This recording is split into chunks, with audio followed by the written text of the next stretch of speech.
welcome back. As promised before the break, we're going to be talking about a public forum on gender-based violence. And joining us for this conversation, we have the Executive Director of the National Women's Commission, Anne-Marie Williams, and we also have the head of the University of the West Indies Open Campus, Belize, Jane Bennett. Good morning. Good morning. Good morning. Good morning, William. Good morning, Belize. Good morning. Second day. I know. Back-to-back appearances. Friends at Open Your Eyes. Oh boy. Now, of course, this is a part of our the programming that we have for the entire month. But let's talk first about the UWI's Open Campus and how you got involved in this particular initiative. Mm-hmm. So good morning again, Marlene and William, and good morning, Belize. There is a regional initiative being done by the Institute for Gender and Development Studies along with the Open Campus. And this is a year-long event, by the way, year-long initiative.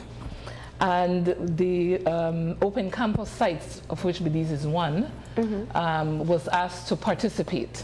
And so I decided that since we have a month-long women's activities in Belize, I thought this was an opportune time to bring a professor to Belize to lecture on women's issues. Unfortunately, there are 4 professors who are identified for this initiative, but none of them were available for our dates. But we lucked out. We got the head of the Institute for Gender and Development Studies, Dr. Paula Morgan, who decided she would take this on. So I'm very happy that she was available, and she's very excited about coming to Belize. Unfortunately, she couldn't be here to visit Open Your Eyes, but she will be speaking to Belizeans via the other media houses, so we owe you one, right? And so it's an opportunity to discuss feminisms and issues like gender-based violence and so on around the region to show where women's issues have come, how they've evolved, what are the achievements, what are the challenges, what are the areas and the gaps that we still need to focus on as it relates to women and gender issues in particular. And so it's just an opportunity to bring that to the forefront.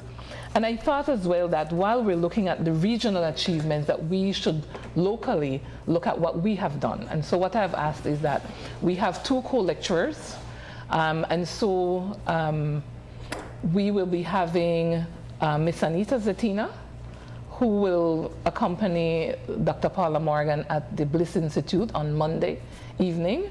And Anne-Marie and I will talk a little bit more about that. And then in Belmopan, I decided, sometimes we unintentionally exclude some of our participants, especially our students. And so I decided to do what I always want to do, is collaborate with the National University and have people from the South and the West, in particular students, from our junior colleges and the public come to the UB auditorium on Tuesday morning. And so there will be 2 lectures, and we'll talk about that a little more. And I want to thank Anne-Marie publicly. She never tells me no, and so I capitalize on that. And so when I spoke to her about this particular initiative, and she indulged me even more since I'm one of the new commissioners. And so she took it to her executive, and they unhesitatingly agreed to collaborate with us. So you know that Anne-Marie did her thing, and the Bliss is part of their collaboration with UA.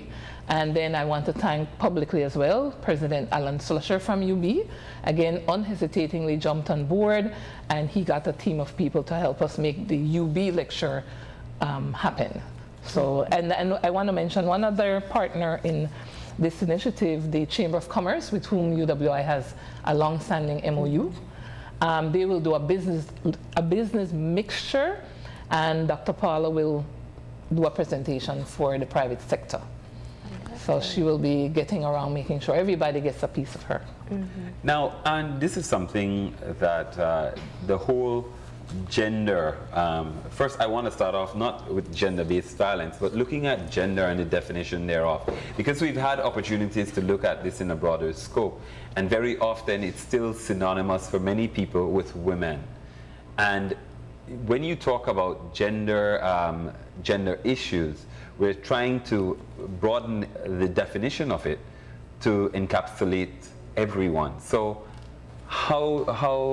let's start there. Just Well, talking about the broadening of the Gender is a social construction, and it has to do with the different roles that men and women, boys and girls take on over time, and society's response to these roles. And so we sell ourselves short when we think gender and we automatically think women, because that is not true and not so if in fact you know what gender is all about. And so this forum is an opportunity when they talk about gender-based violence it captures violence that affects all genders, men, women, boys, girls, transgender population. But we need to remember too that a term that was very popular before gender-based violence had to do with women against violence. That it's not that term is not used today, but we have evolved somewhat because violence still affects women and girls disproportionately, and hence we used to be violence against women. But now to incorporate violence at all levels and affecting all genders, gender-based violence is a very popular term. And you will also hear a term as femicide, when a lot of times women are murdered just simply from a standpoint of being a woman. And so we have gender-based violence, we have femicide, and there is still the word gender that changes over time. It's a social construction, and it has to do with men and women, boys and girls, and the roles they take on in society. Let me jump in there, because that was one of the things I think we need to be able to openly discuss, and we know it comes with a lot of controversy. The definition of gender and the differentiation between gender and sex has been one that has not been openly welcomed in this country. Although on a global level, and when you're talking about people who work in these type of issues, it is clearly understood that sex and gender are different. This is what we study. So let's talk about why we are at that point, and why there is a difference between what your gender is and what your sex is. Well, sex is biological. You're born with certain sex organs that say you are this, you're that, and even people change that. But gender, which is not immutable, and it changes over time simply because it's the roles that people take on in society and what society ascribes to you as man, woman, boy, or girl. It's a social construction. So it's how we teach people to act and behave and function. Why is it important that there is this differentiation in terms of understanding your gender role? Because it's the same way, it is important because certain gender experience certain behavior and certain treatment simply by virtue of having those roles ascribed to them. For example, it's just like I was saying, men are affected by violence, but women and girls are disproportionately affected by violence. We don't have to do a study for that. We can turn on the news, we see it in our homes, we have it in our schools. More women and girls are targeted as victims of violence as opposed to men. Now, I'm trying to reach to this point where we talk about what gender-based violence is. And you're so right. I think we can all admit here that naturally the first thought is women and domestic violence, where women are the victim.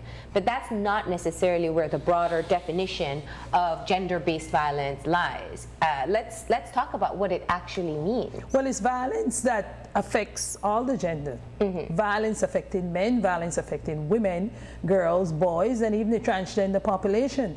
And we sometimes we have these controversies too, because sometimes people want to give their own definition or want to figure out how they see things and how you see it. If something happens to be part of a social science, how you see it doesn't make it right. What it is what it is, and gender is one of that such thing.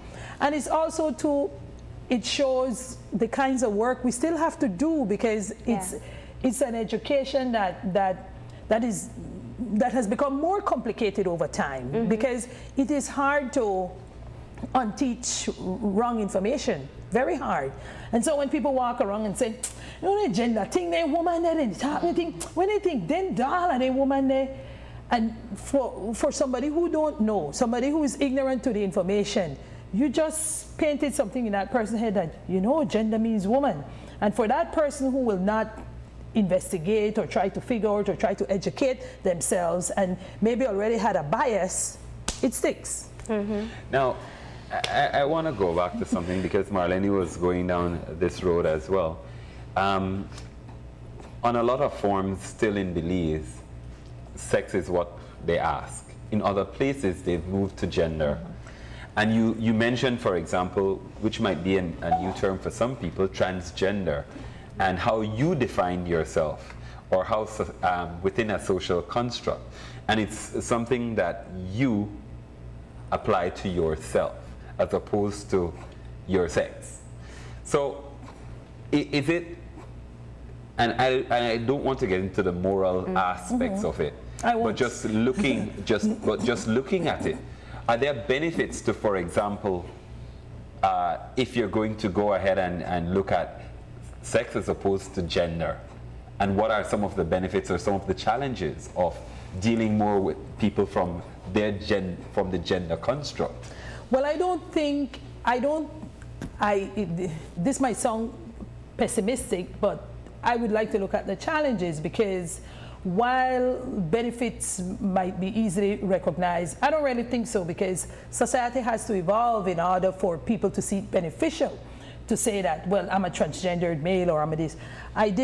This is an aside, but it's related. I did a media workshop on Saturday and I was saying to the reporters there that when this issue happened with Champagne Paris, nobody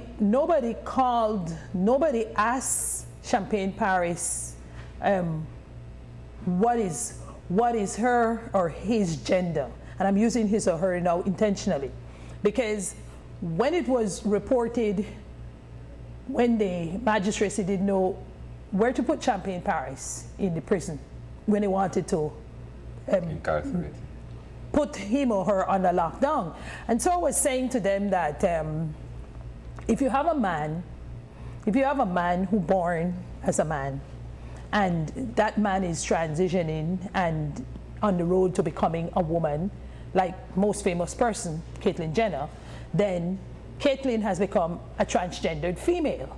You can't call Caitlyn a transgendered male, that's not correct. There are the proper terminology with meaning, and it tells you their state of being. But a lot of time, resistance and people, well, I don't say that so, and that never be so, and it's ignorance. And so because of that, these things pose challenges to people who in their daily lives have their own rights, because I am this, you can't tell me I am something else. You just need to respect who I am. That doesn't mean it is hurting you. Look at the hurt you're passing on me.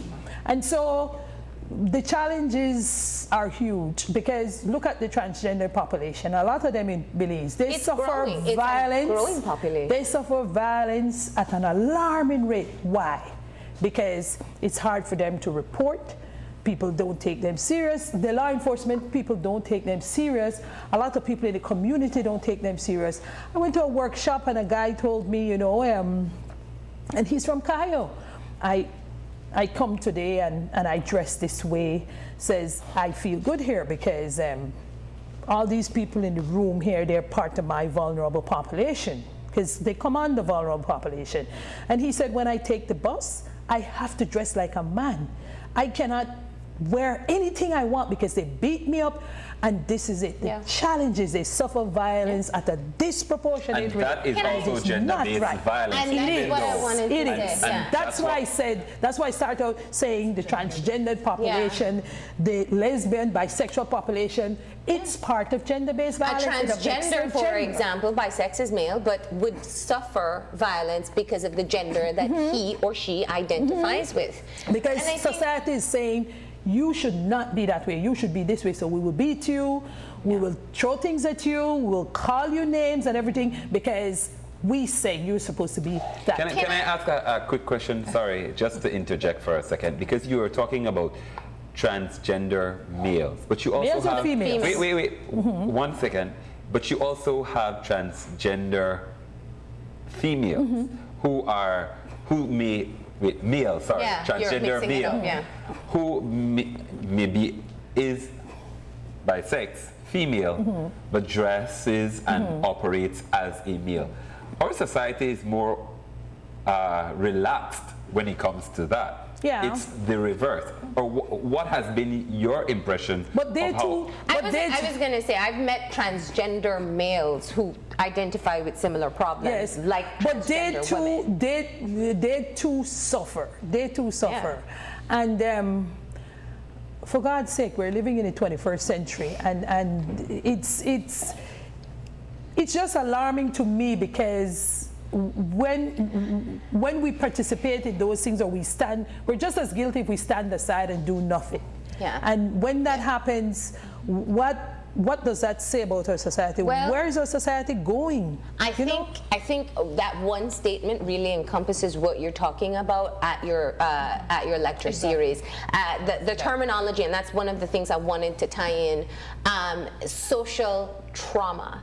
The conversation, and if we are to use the most popular case in Belize, which was that of Vanessa Champagne-Paris, the societal trauma that took place, the conversations that took place, the fierce arguments and nasty arguments and comments that took place really, I think, left a bit of a scar for those who are directly affected and those who are open to understanding different perspectives.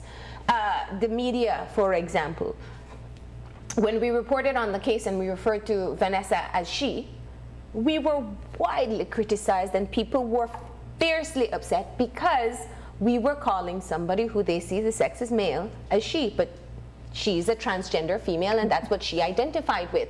So accuracy is important. Yes. But I think what we need to learn, we can understand very easily if it's a domestic violence case. When we talk about gender-based violence, you're losing a mother, you're victimizing a mother, you're harming the more delicate sex and somebody who perhaps is not as strong, and I'm just using these as cultural context, so it's easier to be able to understand that, and it still causes trauma. But how do you teach people that this sympathy that you have for this one particular group should be something that you exemplify in other situations as well, if you are against gender-based violence? But I want to jump in because we talk around a lot of issues, but the bottom line is something that Anne hinted at very clearly. It's how we are socialized. Yeah. And it's also our culture, and it's very hard to change those two things. But I just thought of a recent situation where a little girl who's in early childhood right now refuses to drink out of a blue plastic glass that the teacher gave her. That is for boys. And it might sound like something really silly, but the teacher had to go and find a pink glass for her to drink water. I think that's a time for an intervention at that level, both with the teacher in the classroom and the parent to realize we're going down the wrong road here. So it really starts way back then, you know? So that child obviously, right away, I can see the writing on the wall that already know there's a differentiation of who I am and who you are. And that's where it really starts. So when we talk about how can we change this, it's not only so much formal settings like this and education, it's back in the home. And for me, as an individual, it starts with the word respect that you just mentioned. It starts with saying, you're different from I am, not only for gender, but for everything. And I have to respect that. I don't have to like it.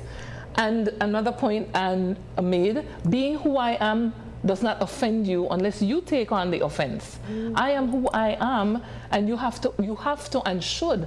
But as a society, we don't do that on our culture, and the reason why the male, transgender, whatever terminology we want to use, is more discriminated against is because our culture says, no, that's not who we say you are. And you have to be not who you say you are, but who am I to dictate who you are? And I think of another term I like where it comes to human rights. And when I say I'm an egalitarian, people say, that means you're a feminist. No, I believe and even if you're a feminist, in the rights of everyone. Why is that wrong? I believe it's not wrong. That's your perception of who I am. Yeah. But I believe in the rights of everyone, woman, man, and children. And some people don't look at the children's issue. Children don't have any rights in some of their households. A lot of children are put into this world to serve our parents and to do other things that normal children have a right not to do. So it's a whole big issue. The and social security for some parents. as well. And so it's not a one-shot thing. So how does so you have to bring it together. The larger society? How does one person's resistance to simply respecting other people's choices, how does it affect the larger society? Because I think that's the link we don't make. It paints us as bigots. And it paints us to as... whom? Only to outsiders? Are we concerned about outsiders? Or no, to other, actually. Yeah. But the surroundings we're a part of. Yeah. I don't take lightly to people who don't respect other people's rights. I because of my background, I like that everybody coexists in a world. There's spaces for all of us, and there's spaces in our togetherness. Yeah. We need to respect people's rights, and human rights are people's rights. All of us, as human beings, we have rights, and it does us no good. We keep ourselves back and our country back when we think as if we come from Timbuktu. We need to be progressive. Whenever we have this conversation, it reminds me of watching the US elections and everything, and everybody, they're liberals. Liberals will save the world. Liberals give people space days. Why is it wrong? Conservative, it's just about them. It's just about them. No, we have to have this big tent approach, and we have to advance our society. And societies advance when people open their minds. When the things we used to do 20 years ago, we realize they were bad things. And we will do better when we know better. That is how society evolved. And we're a people who should want to evolve. That's how we grow. And what is it doing to the upcoming generation? I always smile when, there are jokes that people go, I'd like to get rid of that man that gave women their high heel shoes so they could step out and, they gave us get rid of him. Get rid of our rights. And I'm like, because we gave women our rights. And I always stop and say, we were born with those rights. Inalienable. Depending on which society you live in, those rights are respected or not. But my rights were given to me at birth, at conception. Free and nobody equal. can give me those rights. They belong to me. Dignity and And rights. so, as Anne said, it's respecting everyone for who and what they are. We're all different. We come from different backgrounds and races and all of that. You have to respect it. You don't have to like it. And you have to respect it. That doesn't mean you're wrong. I mean, different doesn't mean wrong. And that has not been invented yet in the dictionary. Yeah. And it's our differences.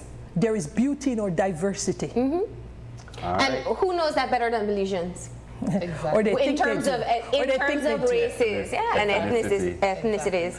So Right, I think this is such it's a great precursor to what will take place. We need to tell them when and where. The details of the lecture, the public lecture, it takes place. Okay, Monday, there are 2 lectures. Okay. Women's Commission is partnering with UWI for the start of the lecture on Monday. It takes place Monday at the Bliss Center for the Performing Arts, and it starts at 6 o'clock. We're asked people to be seated at 5:45.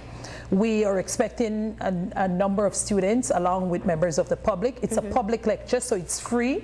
We just ask that you come in time, and Anita will be joining Dr. Paula Morgan.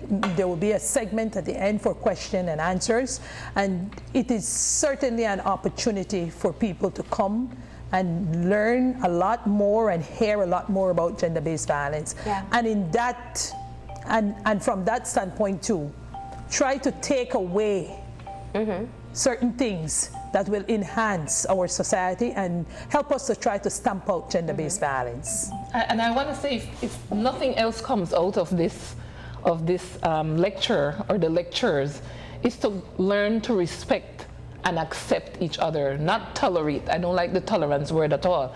It's to respect and accept. If those two words come out of this.